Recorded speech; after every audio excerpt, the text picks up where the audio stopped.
Namaste and hello friends, my name is Malik-Vijh-Chidakashi and today I'm bringing to you a video that tries to document my paternal family's history, a history that has far-reaching consequences and has had a big impact on the politics and administration of northwestern India, particularly the Punjab and Multan regions of erstwhile India. Now I've been digging up a lot on my family's history and heritage. We also had a lot of information available, given how significant they were and how much impact they had on the politics of that region. But of course, information is still scarce. Many documents are lost. The partition of India caused mayhem, and we've lost touch with our roots.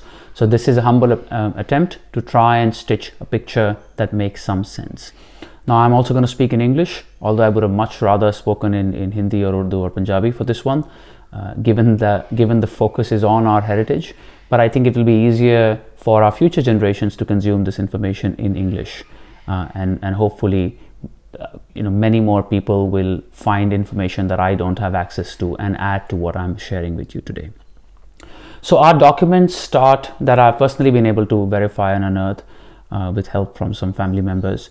Our documents start from 1750 with a gentleman named Banwari Lal. He's from Kabul. Now this gentleman would be my 11th generation ancestor, so I'd be his 12th generation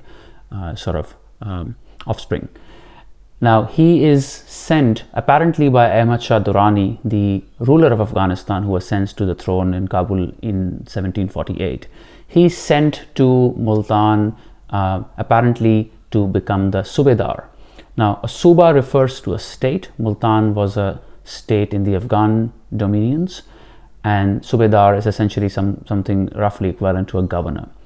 Now this is what I've been able to find. I've also found that there are other people, particularly Shuja Khan and Muzaffar Khan, who were also apparently Subahdaars of Multan during a similar sort of time frame. So there might be some conflict here. It might be a different position. But what we do know is that he was sent from Kabul probably at Ahmad Shah Durrani or his court's request to occupy a position of some significance in Multan.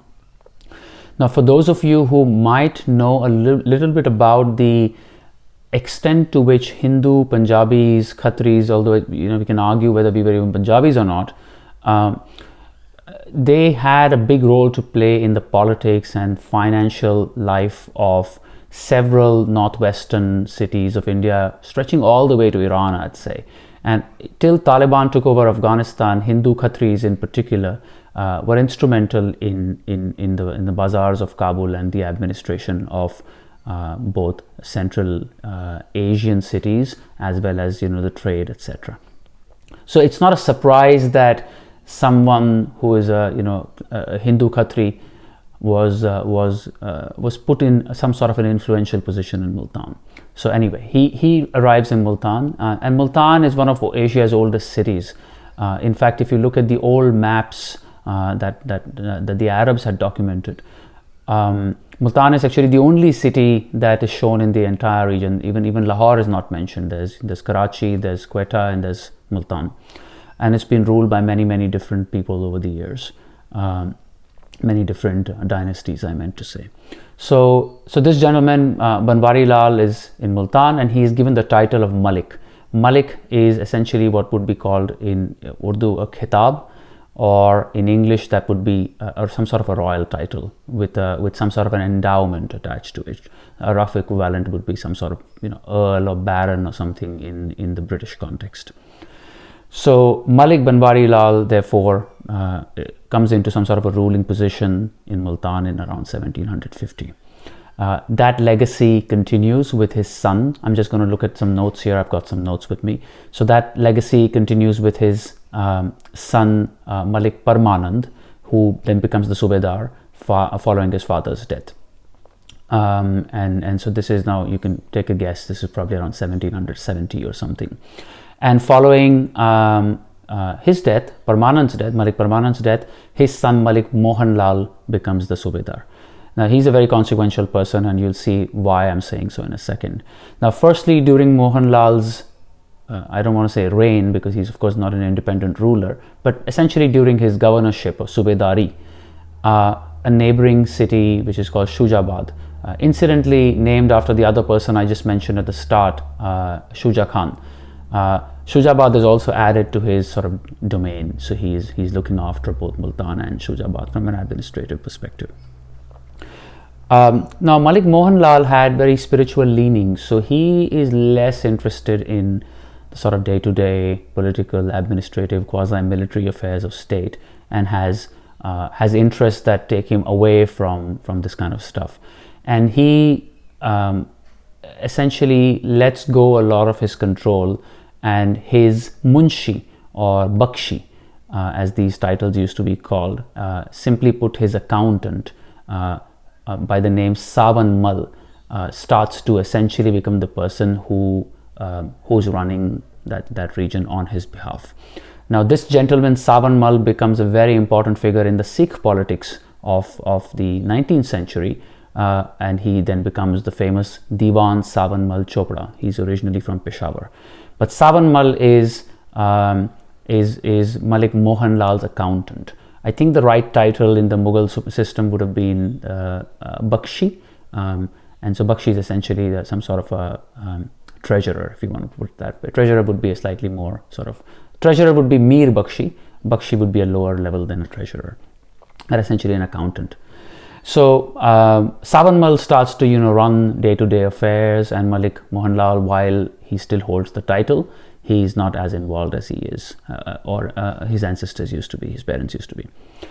Now during this time, this is around 1818, something else happens. You might already know what happens. Well, Ranjit Singh has ascended to power in Lahore, and he is conquering Afghan dominions around the Punjab. Now this include Peshawar, Kashmir and Multan. And so Ranjit Singh wrestles control of Multan from the Afghans. Now it's not very clear through what we know in the documentation that I've accessed what role my ancestors played in that takeover, because you can argue that they were actually from the Durrani side, but of course the leanings might have been more towards the Maharaja Ranjit Singh. But what we do know is that that Savan Mal plays an instrumental role, and what we also know is that Ranjit Singh is this is well documented, is he's well known for being very sly when it comes to letting people who commanded local respect remain in a position of power. So when his generals conquered Peshawar, when they conquered Kashmir, and when they conquered Multan, they let the erstwhile sort of elite continue to rule over those areas in return for a pledge of loyalty to Ranjit Singh. So Ranjit Singh reappoints Mohanlal as the Subahdaar of Multan, but he then appoints Savan Mal as not just the Bakshi, but he's now appointed the Diwan. So Diwan would be a higher grade. It's like then that would be a treasurer, some sort of a finance minister, if you want to call it that, right? So now you've got Ranjit Singh in Lahore, and he's controlling Multan via my family. So Afghan control has officially ended, but my family is still in some sort of a consequential position there. Now what happens after that is,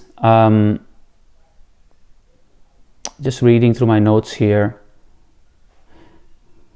Oh yeah, when I was talking about Savan Mal, now Savan Mal becomes the Diwan because, really, remember what I said, Mohanlal was not really interested in state affairs, and so Savan Mal was running day-to-day affairs and he was in control. So from Ranjit Singh's perspective, he was best placed to be appointed in a position of consequence, which was the Diwan position, right? Now Ranjit Singh though insists that someone from Mohanlal's family is sent to Lahore and given an important position. Now again, we don't know the reasons behind this. I have a slightly different theory to what might be the sort of most apparent justification. I actually think that because my family were in control of that region before the Sikh reign, it's possible that this was some sort of a guarantee. And while this person, who I'll just come to in a second, was given a prestigious title and put in a senior position in the Lahore Darbar of Ranjit Singh, it might also be some sort of a guarantor sort of system, where, because the key member of that family, Mohanlal's son, as it happens, is under Ranjit Singh's watchful eye, so that if loyalties are to shift, he's got some agency and control that he can rely upon, Ranjit Singh in this case. So Malik Mohanlal sends his son, his name is Malik Sevaram. Malik Sevaram is actually appointed Vakil. Now Vakil is actually the highest position below the regent himself, and he's appointed the Vakil in the Darbar. He's still based in Multan, but he's appointed Vakil. So Vakil is higher than a Subahdar and a Diwan, right? And it's a central position if you want to use the modern sort of context. A Subahdar is a state or provincial position. A Vakil is a central position. So Sevaram becomes Vakil, and Diwan Savanmal is of course ruling the day-to-day affairs of Multan and Shujabad, which have been added to that to their domains as I've mentioned earlier. Now what happens after this? It's very interesting. Now Sevaram writes a letter to Ranjit Singh complaining that while he's the Vakil, Savanmal is essentially running everything and that he's got not much to do. Sevaram is saying this to Ranjit Singh. And Ranjit Singh responds to him by saying that it doesn't matter that Savanmal is running everything else. In my opinion, in my eyes, you are the key. You, being Sevaram, are the key to the entire domain. And don't be worried about anything. You're still the key person as far as I'm concerned. Now have a look at the copy of this letter. We actually have a literal translation, a dated literal translation of the original letter, which was probably written in Farsi, and this is a response from the court of Ranjit Singh. So I'm going to just put that up on the screen here so you can look at that letter. And if you pay attention to the date, this is in Vikram Samvat 1885, right? Which would be roughly 1829 in the Common Era, or the Gregorian calendar system. And the journey continues from there on. Now I don't know what actually happened as a result of that letter, but it's an amazing piece of history, and this is it's a remarkable relic that we have access to. It's a dated letter, obviously. Now Malik Sevaram's son is Malik Kanhaiya Lal, who from what we know succeeds him, but very little is known beyond the fact that he existed. But his son Malik Fateh Chand was a little more consequential, because when Malik Fateh Chand took over the Subedari, the neighboring township of Pak Pattan, which is very well known for being the birthplace of the celebrated Sufi saint Baba Farid, was also added to his domain. So with Pak Pattan coming under the control of my family, both Multan, Shujabad and Pak Pattan were really the three important townships in that region, and they were all being administered by my family, by my ancestors more accurately. And have a look at this. I'll show you a geographical sort of image that shows where these are. So have a look at where these are located today. Obviously they are in present day Pakistan, but you'll see that they're essentially form a little bit of a triangle. Now Malik Fateh Chand is also known for having established many dharamshalas. Dharamshalas would loosely be schools of learning, but really they were partially spiritual. Think of them as spiritual retreats where you could spend some time, you could meditate, you could pray, but you would also be offered accommodation and food, etc. So he set up many dharamshalas and installed important texts, important Hindu texts in those dharamshalas, and this included the Guru Granth Sahib actually, and we have references to all of this. Most of these were focused in Multan, which is what's now called South Punjab, and Sindh. And so Malik Fateh Chand had two children, first of whom was Malik Pokhar Das, and the other one was Malik Tara Chand. Now Tara Chand did not have any children, so the lineage continued via Malik Pokhar Das. Now this is where something very interesting happens, some very important happens. Malik Pokardas has a son born on 21st September 1851, so we even have the actual date, and he's the now well known, at least to the people who were associated with this movement, Malik-Vijh-Chidakashi, later known as Swami Hemraj, and he set up a sect or a panth called the Chidakashi panth, which was essentially a reformist Hindu movement. I'll do an entirely different video on Swami Hemraj ji, explaining what we are aware of was his life and his contributions to spirituality and Hinduism. But so far as this video is concerned, let's just focus on the political side of things. So so he gives Malik-Vijh-Chidakashi is born, and something else is happening around this time. I think he's born in 1851, but around 1848, the British invade the Punjab. Ranjit Singh has died, and the British, on the pretense of insurrection by the locals, invade Punjab. Now, it's worth spending a couple of minutes on what this insurrection was all about. Now, you remember Savanmal. Savanmal's son succeeded him as the Diwan. His name was Diwan Mulraj Chopra. He's a well-known guy. Now, Mulraj Chopra apparently instigated a local rebellion, which resulted in certain people protesting violently and killing 2 British officers who at that stage were visiting Multan. Now, Mulraj was later tried for this, and he was sent to prison in Calcutta, where he died. In fact, there's a small memorial there on his name that documents the fact that Mulraj died here, and he's the guy who instigated the murders of those 2 British people, etc. But what that led to is that the British then, because the British had a treaty with the Sikh Empire, but the British essentially considered that treaty broken, and they invaded what was previously Ranjit Singh's empire. Ranjit Singh had died by then, and there was no proper ruler in Lahore. The successors were quite weak. So the British invaded and took over all of Ranjit Singh's domain, including Punjab, Kashmir, all the way to Peshawar and Multan.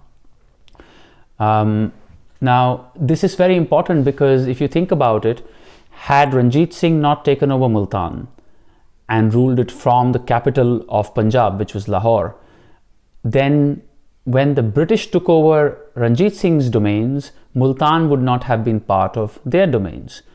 And the consequence of all of this is that in even present-day Pakistan, Multan is part of the Punjab province, which it actually technically never was. But because it was, for a very short period in its history, if I might stress, ruled from the Darbar of the Maharaja of Punjab, aka Ranjit Singh, it became some sort of, it became appended to Punjab, and the British, just for administrative reasons, continued that. So that's a little side note on Multan itself. Now, Malik-Vijh-Chidakashi, I talked about him very briefly to you. He's very well known. He started the Chidakashi sect. Now, he had 2 children, Daulat Rai and Raghunath Rai. This is all still in Multan. All these people are born either in Multan or in neighboring towns, including Shujabaad, Dera Ghazi Khan, etc. And I am from, so Raghunath Rai is where my lineage is. I also managed to find someone who's actually a 4th cousin of mine from the Daulat Rai side of the family. But just taking a step back, so Hemraj ji has Raghunath Rai and Daulat Rai as his children. And Raghunath Rai has several children, including 5 sons, the 3rd of whom was my grandfather. And by this time, of course, the partition of India had happened by the time they grew up, that is, not when they were young. And later they settled in eastern parts of the Punjab region, etc., which I'll come to in a second. So my grandfather's name is Premanand. He did not use the title Malik. I think this, by this time, obviously, even before Hemraj was born, the entire political system had ended and the British had come over. So all those royal titles had been abolished by then. Although the British tried to retain some sense of control by keeping a few people in place, but most of those were from the Lahore Darbar, not from the various other cities that were part of the empire. So my grandfather is Premanand, and like I said, he didn't use the word name Malik. And of course, he had his children, of whom the eldest was my father, Surya Roy, who was also born in Lahore. My father was the last of my family, of my side of the family, who still had their connection with what would be now called Western Punjab or present-day Pakistan. But then they later settled in different parts of India. And from memory, and just for the record, my side of the family, when they moved across from Lahore, they moved to a small village called Goraya, which I think is near Jalandhar. And then they later lived in Pathankot and in Firozpur, and then later in Sonipat, and then in Panipat, which is where my grandfather and grandmother both lived till they died. And of course, my father had by that time moved out of that region, and he'd moved to Bombay. So that's how the story kind of culminates into myself. Obviously, this is just one strand of the family, but hopefully I've been able to do some justice to the connections there that we share with all these people, including Swami Hemraj on whom we'll do a separate video, as I said. Now, there are a couple of other things to mention. There's one outstanding question, which is, where did this last name Vij come from? So my name is Malik-Aviram Vij. My father was Surya Roy Vij, and my grandfather was Premanand Vij. But as soon as you go one level above that, the reference Vij doesn't really come up as prominently. It's known, but it's not documented as keenly as you would expect it to be, considering it was a reference to caste, etc. Now, I've done my own investigation on this, and I have no particular evidence of this particular claim that I'm about to make. But I found that there's a settlement, there's a village, or more of a town near Sargoda in central Punjab, which is again now in Pakistan, which is called Vij. Now, given the lineage that we are from, it's possible that our ancestors settled there for some time and named that place after them, or it's also possible that they adopted the name of that particular town. So it could be both ways. But I actually have some friends and acquaintances who live in that part of the world today, present day, and they are aware of there being people with the last name Vij. In fact, there are even Muslims who are Vij now, after obviously conversions, etc. And there are several references to that term, to that last name Vij, including things like Dera Vijada, Vijada Adda, etc. So like I said, this is it's hard for me to verify, but this is the extent to which I've been able to figure out that particular connection. All right, so that is it. So the journey, like I said, started in 1750 with Malik Banwari Lal, and well, I'm his 12th generation successor, Malik Aviram, and in between we had some very significant people who contributed to the history, the politics, the religion, the spiritual awakening of that entire region, including Swami Hemraj-Chidakashi, who we'll discuss separately. In the description of this video, I'm including two important links. One is to my family's genie tree, my family tree on the website called geni.com. It's I've opened up access, so if you click on it, you should be able to view it. I've also included my personal email address. If you happen to be someone who's known or related to me and you come across this video, obviously please feel free to reach out. This has already happened, by the way, once. So someone actually stumbled upon this family tree and reached out to me, and that was great. So that's one link. And the other link is a very well documented and trustworthy reference source where all these erstwhile Mughal titles that I reference, for example, Subahdaar and Diwan and Munshi and Mir Bakshi and Bakshi and Vakil, etc., are explained to some extent. So if you're interested in also understanding a little bit about the administrative setup, I'd encourage that you have a look at that particular link too. But thank you so much for joining in, and I look forward to doing a second video on the life of Swami Hemraj, which itself is a story that's worth telling and sharing.